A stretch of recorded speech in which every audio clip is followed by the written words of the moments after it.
Okay, we need to talk about one of the best books that I've ever read in my entire life.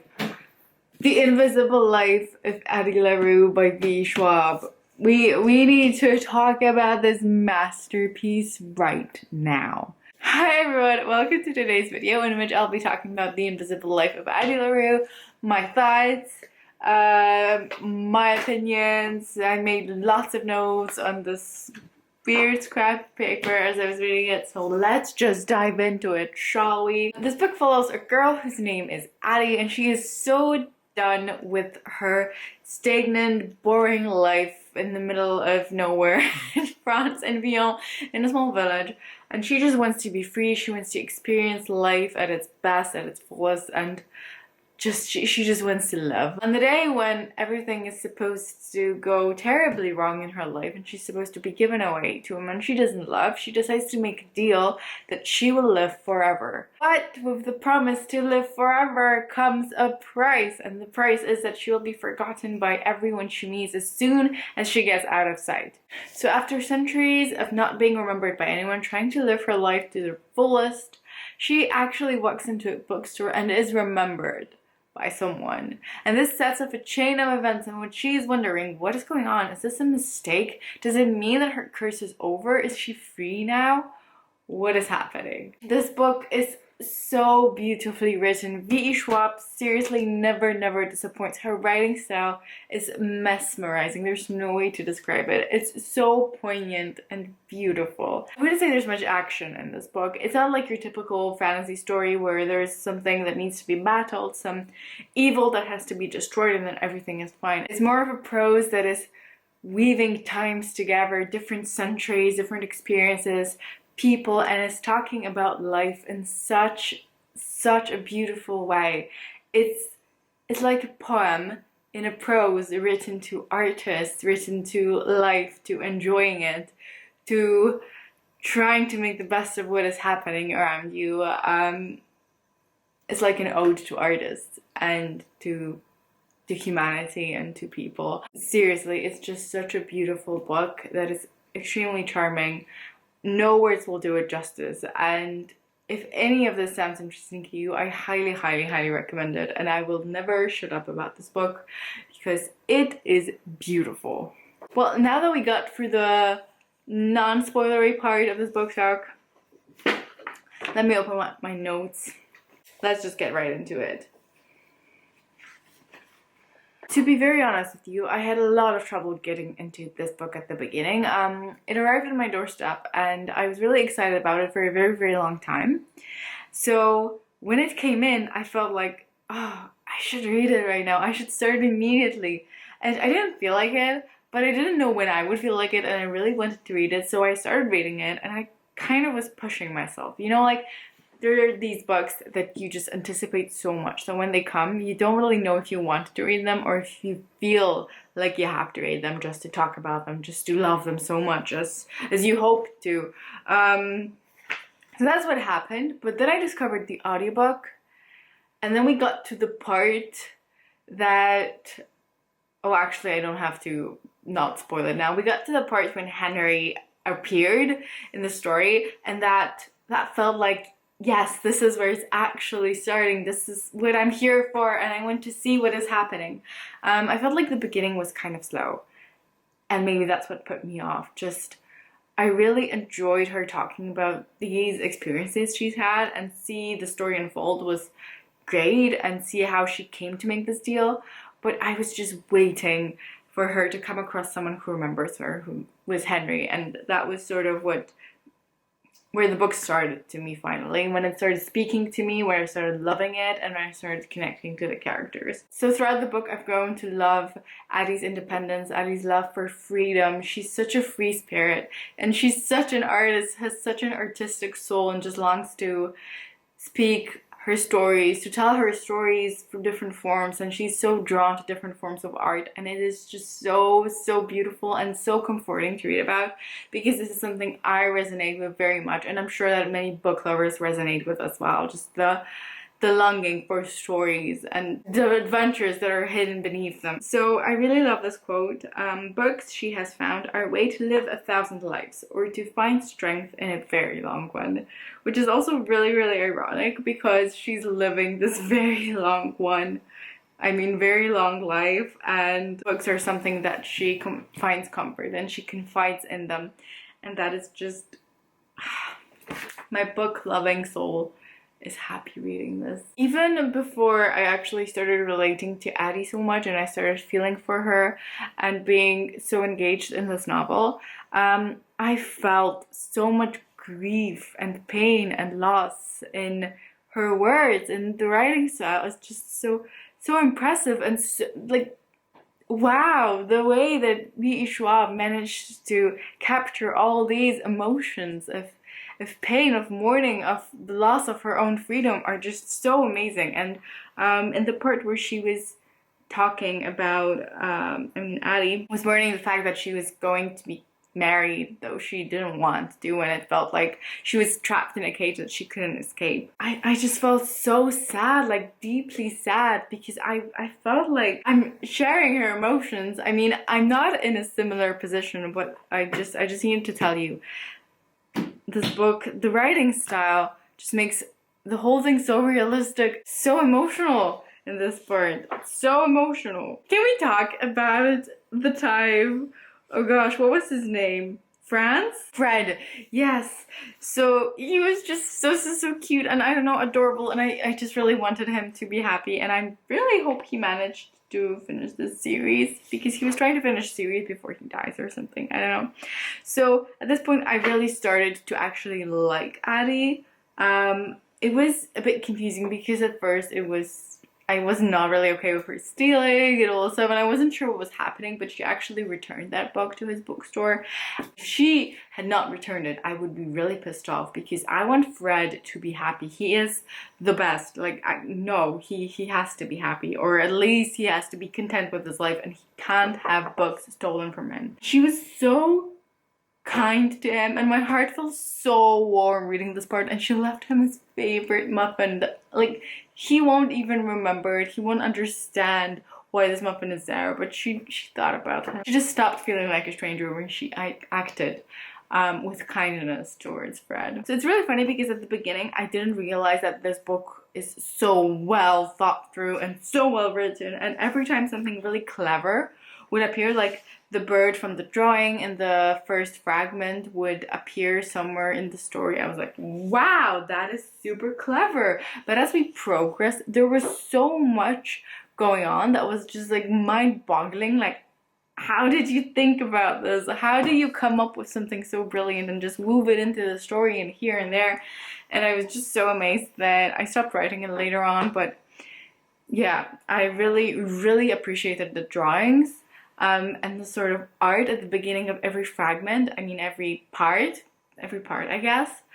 Just such a nice touch, such nice detail that made it a much more enjoyable experience and made it so much more realistic. I really need you to know what art piece, if you read the book, I mean, I don't know where you're watching this, if you haven't, I mean, maybe you just want to hear me talk about it. What art piece was your favorite? Yeah, you know, I'm just gonna show you. Like this one, pouring different liquids of different viscosity. That was just something that has stuck in my mind, and I don't really understand why, but I was so excited when she said she's going to Paris. This was still the time when I had trouble getting through this book and getting into this book, but when Addie said she's going to Paris, I was like, yeah, yes, take me to Paris. I love Paris. It's one of my favorite cities on earth. Please, let's go to Paris. I am so excited. I was so excited when she was in Paris. I just wrote in capitals, Paris. Yes, I'm excited, because I really was excited for Paris. At the end of the book, when she said she wouldn't go back anyway, I mean, she wouldn't make the deal again. And I knew that was the answer, but it was good to hear her say it, because, you know, at some point I thought the book is gonna go in the direction that Henry is gonna have a good life with Addie, and Addie is gonna decide that she's met the love of her life, she's had a great time, and now she's done, and her soul can be taken by Luke, darkness. Luke is, I just don't like calling him Luke. It makes him too human. And I thought this is how it's gonna go. Like, you know, she met the love of her life. Her life is now complete. But no. And it's just so amazing because I was wrong about this book, and I'm happy I was, because that would mean that love is sort of the ultimate thing in life. But to her, it was art, and it was seeing the world and discovering it, and well, love as well, because she did give up her freedom in a way for Henry, but she's not even sure it was love. So, you know what I'm saying? It's just, yeah, wow. So there's a part in which it's written, she will be called a trickster, a witch, a spirit, and a mad woman. She will be cast out for a dozen different reasons, when in truth there is only one. They don't remember. And in this part, it just speaks to me that humans always, in the face of uncertainty, make 1,000 different solutions, reasons, problems. They just mess things up, confuse everything, because in the face of uncertainty, they're scared, and they make things even scarier. I mean, we make things even scarier. And that is always so interesting and fascinating to me, how dependent we are on knowing the truth, on not even knowing the truth, believing in something. We are dependent on knowing something for certain. And when there is no certainty, everything is such a mess. And I just really appreciated that little insight. And whenever Luke tried to come back and sort of bring her down, tell her to surrender, because there's no point in carrying on if there's so much misery and she's so miserable because no one can remember her, Addie's answers were so full of hope for the human race, for art, and for the impact of art on humans and how it can literally change your life. And she says, it has only been 2 years. Think of all the time I have and all the things I'll see. If this is not such a hopeful book, I don't know what is. And then, oh my god, can someone please tell me that they were just waiting for the moment Henry would appear and tell her that he remembers her? I was expecting it so much, anticipating so much. When Henry, I mean, when we got to the part where Henry was there and she sold the book, I was like, yes, yes, yes, yes, yes, yes, yes, finally, he's here, finally, things will pick up, finally, we'll start figuring out what's happening. And it was just, I was so excited for this part. I literally started jumping around the flat, just carrying this book around, like, yes, yes, finally, whoa, there's Henry. Henry's gonna save the day. I was just so excited, and I could not wait to see what happens, and I got so involved and engaged with this book. It's crazy. And you know what? Did you feel that too? Everything leading to the point of meeting Henry was so filled with misery. I think that was why I had so much trouble getting through it, because there was just so much sadness and pain. We were right at the beginning of her story, so she was just grieving the life that she lost, but I felt like there was such difference, and there was so much relief and so much happiness later on after she met Henry, and that is just so beautiful, and it was such a noticeable change. And this sentence was so funny. She was in some residence and the pillows were super expensive and made of feather. I mean, there were a lot of feathers in there, more than usually. And it says, apparently nobles are made of glass, designed to break if laid upon too rough a surface. And that was just so ironical and so funny, and gosh, I just laughed so hard at this sentence. I really liked the concept of Luke's eyes and the shade of the green showing what feelings he had, what emotions he was feeling at the moment. It's just such an interesting concept and such a cool concept to use in this book. And I really, really, really enjoyed it. His eyes being the only way for her to understand his emotions. Can we please talk about this moment? Do you think a life has any value if one doesn't leave some mark upon the world? Such a question that we all probably have asked ourselves at some point. Rennie's expression sobers, and he must read the sadness in her voice, because he says, I think there are many ways to matter. He plucks the book from his pocket. There are the words of a man, Voltaire, but there are also the hands that set the type, and the ink that made it readable, the tree that made the paper. All of them matter. The credit goes only to the name on the cover. And he did misunderstand her, but it's just the idea we all want to leave a mark on this world. And I feel like Victoria Schwab tackles it so well because in a way we all do leave a mark, whether it is very visible as in being super famous movie stars, or whether we just make the paper on which she is reading the script. You know, there are so many ways in which we leave a mark. Muriel put gum in David's book and I had a cold, and my parents were fighting right up until the flash went off. And in the photo, we all look so happy. I remember seeing that picture and realizing that photographs weren't real. There's no context, just the illusion that you're showing a snapshot of life. But life isn't snapshots, it's fluid. So photos are like fictions. I love that about them. Everyone thinks photography is truth, but it's just very convincing lie. Such a new, and for me, new and fresh perspective on photography, and I never really pondered about that. I never thought what photography means to me and what it generally could mean. But this is such a fresh and new perspective, and his book was just full of new ideas to me, new perspective. It opened my eyes to many things, many problems, and I so much appreciate it. Oh, but the moment that Henry said he made the deal, I was just waiting for it. There were so many clues leading up to the moment where he said he made a deal as well. Like, just so many things that were not explained about why people reacted this way to him and what was going on. I was sure he made a deal and I just didn't know what and how. Because time is cruel to all and cruelest still to artists. Because vision weakens and voices wither and talent fades. Blah blah blah blah blah. Because happiness is brief and history is lasting. And in the end, he says, everyone wants to be remembered. Not only was this a big punch into her face from him, but just so true. Everyone wants to be remembered and everyone wants to leave a mark. And how do we do that? Do we leave a mark? Does it matter? So important. So many important questions raised in this book. And somewhere in that part of the book, there was also this idea that history, there's such a thin line between the past and the present, it's all interwoven. And I started thinking about it, and it's really true. And we think of years and months and hours and minutes, but it's really just a artificial marker of time that humans have invented to make life easier.